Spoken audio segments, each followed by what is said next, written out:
কামরুজ্জামান ভাইয়ের উদ্যোগী আজকে আমাদের এখানে একটা মিটিং হয়েছে। সমস্ত আমার পীরজাদা ভাইরা ছিলেন, আরো অনেকে বুদ্ধিজীবী, অনেক দরবারে অনেকে ছিলেন, অনেক দরবার থেকে অনেকে এসেছিলেন।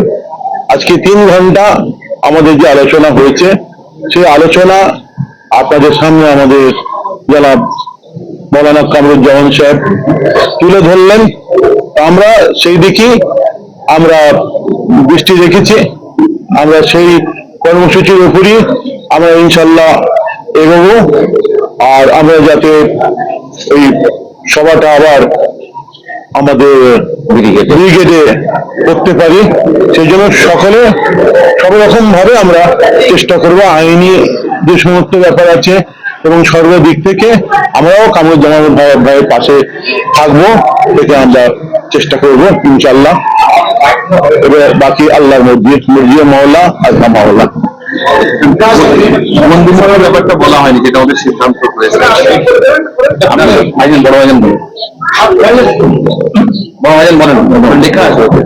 আজকে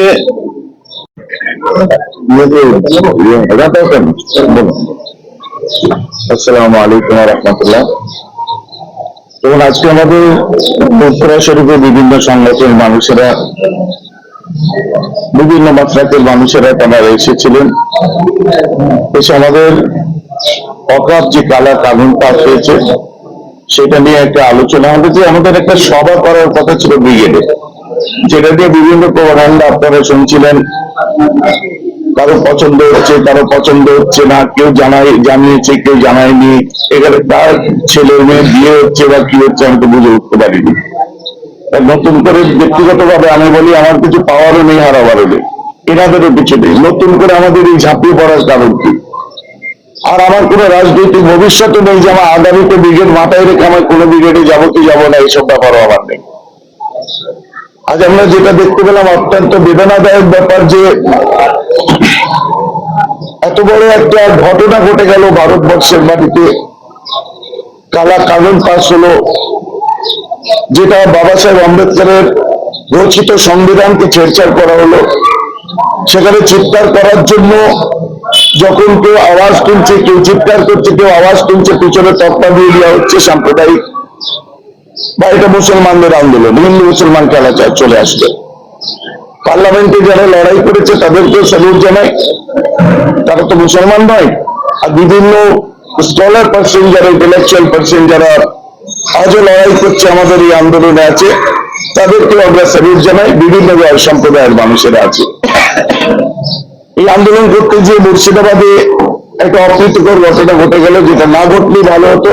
অবাঞ্ছিত ঘটনা, প্রাণ গেল, তাদের প্রতি আমার সমবেদনা।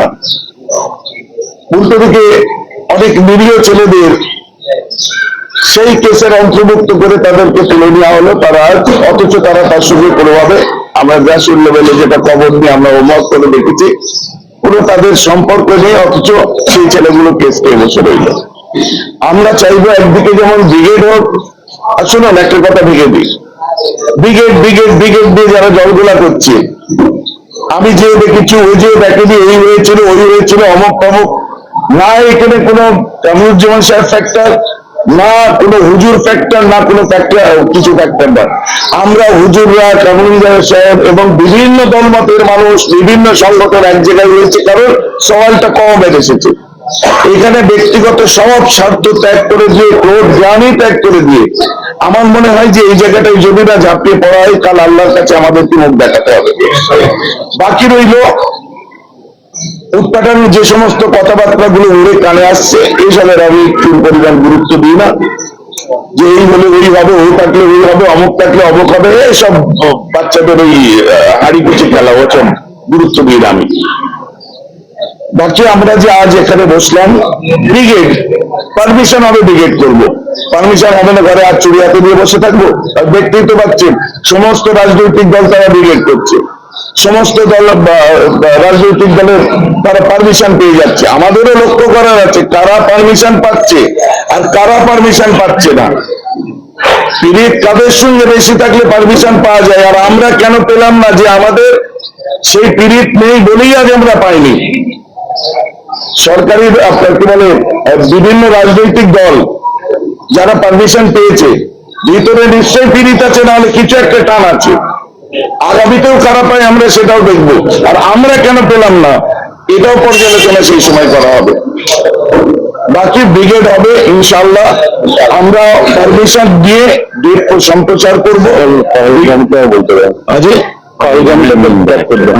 তো এটা আমরা আলোচনা করবো, করে মাফ করবেন, পারমিশন নিয়ে আমরা সম্প্রচার করব। আমাদের এত আশ্বাস দেওয়ার পরে হঠাৎ করে কোথার থেকে কি হলো জানি না, কেউ আস্তিনের ভিতরে সাপ হয়ে থাকে। আলোচনা, সেই আলোচনাতে যা যা সিদ্ধান্ত নেওয়া হয়েছে, আমার ইনকমপ্লিট হইলে কি বলে দেন। যে যে আলোচনা হয়েছে সেগুলো আমার বড় ভাই বোনেরা সবাই মিলে আলোচনা করেছেন। আর একটা পয়েন্ট বাকি আছে, সেটা একটু বলে দিই। সেটা হলো আজকের ফুরফুরা শরীফের বিভিন্ন দায়িত্বশীল পীরজাদাগণ এবং রাজ্যের বিভিন্ন মুসলিম সংগঠনের নেতৃস্থানীয়গণ একটা সিদ্ধান্ত নিয়েছেন। সেটা হলো যে আমাদের প্রত্যেকের পক্ষ থেকে আমাদের পশ্চিমবঙ্গের মুখ্যমন্ত্রীর কাছে জোরালো দাবি থাকবে যে এতদিন পর্যন্ত যেখানে যেখানে ওয়াকাফ আইনের বিরুদ্ধে আন্দোলন করতে গিয়ে মানুষকে অ্যারেস্ট করা হয়েছে, তাদের মধ্যে যারা নির্দোষ আছেন, কারণ আমরা দেখেছি মাস অ্যারেস্ট হয়েছে, মানুষকে কোনো কিছু না তাকিয়ে মানুষকে অ্যারেস্ট করা হয়েছে। এই মাস অ্যারেস্টের মধ্যে বহু মানুষ আছেন যারা নির্দোষ। তো সেই নির্দোষদেরকে অবিলম্বে তাদেরকে জেল থেকে মুক্তি দেওয়া হোক, এই দাবি আমাদের পশ্চিমবঙ্গের প্রত্যেক নেত্রী, প্রত্যেক গ্রুপের, প্রত্যেক অর্গানাইজেশনের যারা নেতৃস্থানীয় আছেন তাদের দাবি, পূর্বাচলের দাবি। এবং আরেকটা কথা, যে আমরা যতদিন পর্যন্ত ওয়াকফ আইন প্রত্যাহার না হচ্ছে পশ্চিমবঙ্গের মুসলমানগণ ততদিন আন্দোলন করবেন, রাস্তায় থাকবেন। আমাদের কাছে ইতিমধ্যে খবর এসে পৌঁছেছে, আপনারাও সকলে জানেন, যে পশ্চিমবঙ্গের বিভিন্ন থানার যারা দায়িত্বশীল আছেন, যারা অফিসার আছেন, তারা আমাদেরকে ওয়াকফ আন্দোলনের জন্য তারা অনুমতি দিচ্ছেন। আজকে এখান থেকে আমরা সিদ্ধান্ত নিয়েছি যে এটাও আমাদের জোর দাবি থাকবে পশ্চিমবঙ্গের পুলিশ মন্ত্রীর কাছে এবং পশ্চিমবঙ্গের প্রত্যেকটা থানার দায়িত্বশীলের কাছে, যে আমরা শান্তিপ্রিয় মুসলমান, শান্তির সাথে গণতান্ত্রিক। আপনারা কলকাতায় ওই গাড়িতে করেই আসবেন। আজকের যেটা আলোচনা হয়েছে যে অল ইন্ডিয়া মুসলিম পার্সোনাল ল বোর্ডের ব্যানারেই ইনশাআল্লাহ ব্রিগেড সমাবেশ হবে। বাংলার সমস্ত মানুষকে নেওয়ার জন্য, সমস্ত সংগঠনকে নেওয়ার জন্য ফুরফুরা শরীফের দায়িত্বশীল পীর সাহেবগণ, পীরজাদাগণ তারা অত্যন্ত উদারতার সঙ্গে চাইছেন যে না, এই বৃহত্তর স্বার্থে আমরা সব ঐক্যবদ্ধভাবেই প্রচেষ্টা চালাবো। আমি অল ইন্ডিয়া মুসলিম পার্সোনাল ল বোর্ডের একজন নগণ্য সদস্য হিসাবে আমি এসে আবেদন রেখেছি। যতবার ততবারই আমাকে আমার কথায় তারা সাড়া দিয়েছেন। আমি বিগত দিনেও জানিয়েছি অল ইন্ডিয়া মুসলিম পার্সোনাল ল বোর্ডের জেনারেল সেক্রেটারি, মহতারাম সভাপতি এবং অন্যান্য দায়িত্বশীলদের পশ্চিমবাংলা সফরে এলে ফুরফুরা শরীফেও আসবেন এবং ফুরফুরা শরীফের পীর সাহেবদের যথাযথ মর্যাদা দেওয়ার জন্য এই অর্গানাইজিং কমিটিতে যেমন জয়েন্ট কনভেনার হিসাবে ফুরফুরা শরীফের দায়িত্বশীল ভাইজানদেরকে সেখানে রাখা হবে। এবং আমি অল ইন্ডিয়া মুসলিম পার্সোনাল ল বোর্ডকেও জানাবো যে ফুরফুরা শরীফের থেকে প্রতিনিধি অবশ্যই অল ইন্ডিয়া মুসলিম পার্সোনাল ল বোর্ডে স্থায়ী সদস্য হিসাবে রাখতে হবে। এটাও আমি অবশ্যই জানাবো, দায়িত্ব নিয়েছি। আজকে লিখিতভাবে রেজুলেশন হয়েছে, সেই রেজুলেশন আমরা আজকে রাত্রেই দিল্লিতে পাঠিয়ে দেবো ইনশাল্লাহ। এবং খুব তাড়াতাড়ি সভা সমাবেশ করার জন্য যতটা প্রস্তুতি দরকার ততটা প্রস্তুতি নেওয়া হবে। আমরা বাংলার মানুষের কাছে আপনাদের মাধ্যমে জানাতে চাই, বিভিন্ন এলাকায় সভা সমিতি যেভাবে শুরু হয়েছিল, আপনারা জানেন যে পাহেলগাঁওতে একটা ঘটনা ঘটেছে যেটা অত্যন্ত নিন্দনীয়। আমাদের ভারতবর্ষের 26 জন নাগরিক সেই হামলায় তারা মারা গিয়েছেন। আমরা তাদের জন্য শোক প্রকাশ করছি, আমরা তাদের পরিজনদের প্রতিও সমবেদনা জানাচ্ছি। অল ইন্ডিয়া মুসলিম পার্সোনাল ল বোর্ড 3 দিনের জন্য শোক জ্ঞাপন করে সমস্ত কর্মসূচি 23, 24 এবং 25 এপ্রিল স্থগিত রেখেছিল, বন্ধ রেখেছিল। সেই কারণে বিভিন্ন জায়গায় সভা সমিতিও বন্ধ হয়েছে। আমরা আজকের সকলের যৌথ পরামর্শে এবং সর্বসম্মতভাবে সিদ্ধান্ত নিয়েছি যে পশ্চিমবাংলায় বন্ধ হয়ে যাওয়া সভা সমিতিগুলো আবার আমরা সমস্ত জায়গাতে ইনশাল্লাহ দ্রুত শুরু করব। যারা সভা সমিতি করছিলেন তারা আপনারা দ্রুত শুরু করুন।